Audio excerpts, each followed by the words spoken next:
Hi guys, it's Darth Deuces here with some more action figure reviews. It's been a little while, and I'm actually going to be giving you guys a look at some 3 3/4 inch Marvel figures. It's been a while since I've bought any Marvel figures, but there have been a few that I've seen that I just really wanted to get. And the first one here, as you can see, is the Marvel Universe Hobgoblin. I found this guy at a comic book shop for a decent price, and I know he's a little harder to find, so I picked him up, and I am also a really big fan of the Hobgoblin. He's probably one of my favorite Spider-Man villains. I just really like him. I have to say I probably like him more than the Green Goblin. I just kind of like his character a little more. I like the design a lot more. I just like the blue and orange with the cloak and all that. I think it looks really cool. Anyways, I don't have the packaging to show you because I got a little while ago, but I will show you the couple little things it came with back when, a few years ago when they're still doing Marvel Universe. You get like little folders which had some stuff on the character. So you have like this top secret file thing which gives you a little bit of information on the character pretty much. It gives them a little bit of story. You also get this kind of bio card thing, so on the back or whatever you get the image of the character, and over here you have a couple images of the character again. It's kind of the shield, Superhuman Registration Act card, and it has some info on him, so that's pretty cool. And you get that. Anyways, let's move on to the figure. This is a pretty cool figure. I'm overall really happy with it. There's a couple small things I have problems with, but for the most part, it's really good, and I'm really happy to have this in my collection. So first off, let's take a look at the sculpt. Get them straightened out here.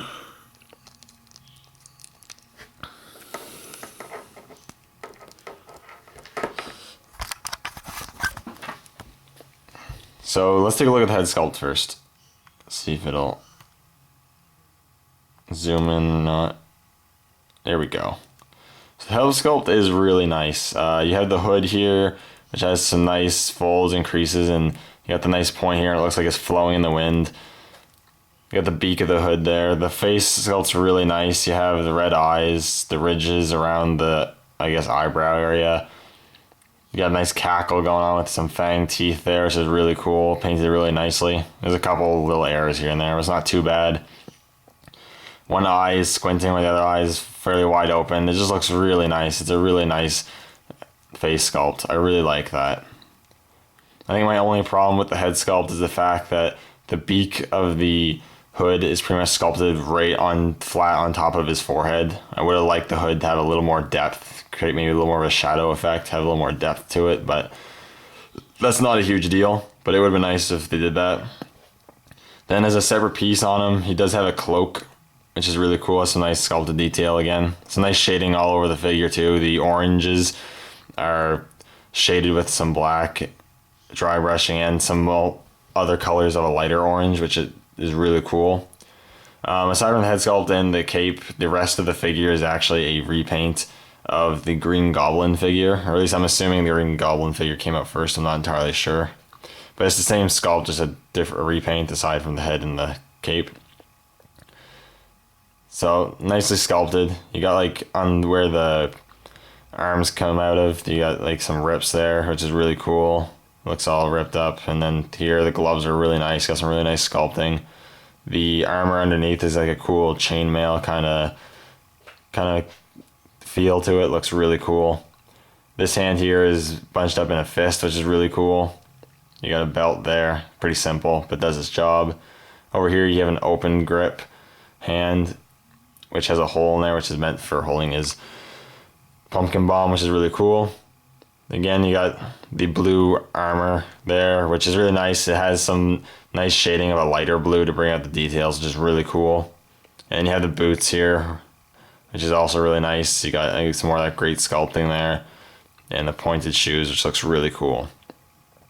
And overall, it's just a really nice looking figure. I really like this figure. I just really like the Hobgoblin. I think he's a great character. In terms of articulation, he has a ball jointed head, which has a little bit of up and down motion, side to side, and not much in the way of pivot.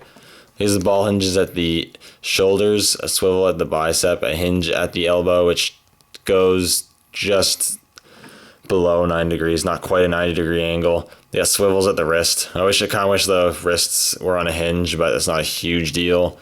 You got a diaphragm joint which bends forward a bit, bends back a bit, and you can get some pivot on there too, which is pretty cool.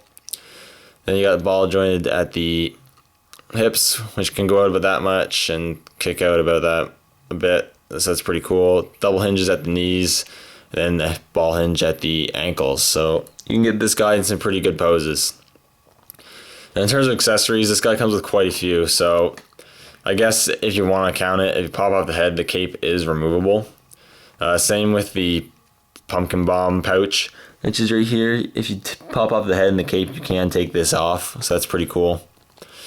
Though don't really know why you want to take it off. And he does come with the pumpkin bomb itself, which is nice. It's painted in green with some darker green in the eyes and the mouth, which looks really cool with like a silver dry brush on it. That looks really nice. It's got a little peg on the bottom. Like I said, there's a hole on his hand, so you can just plug that right in. Or, yeah.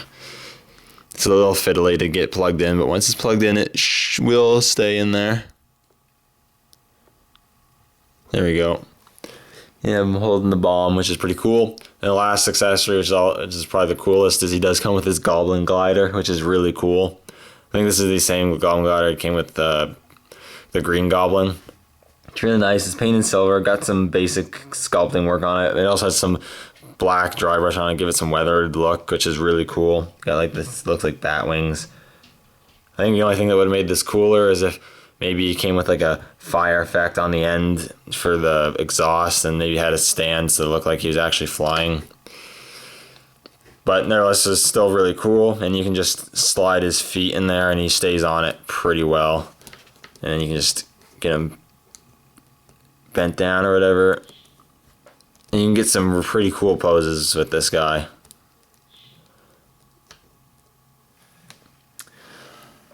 Overall, I think this is a great Marvel Universe figure. If you're a Spider-Man fan, you like the Spider-Man villains, and you're a fan of Hobgoblin, definitely recommend you pick this guy up.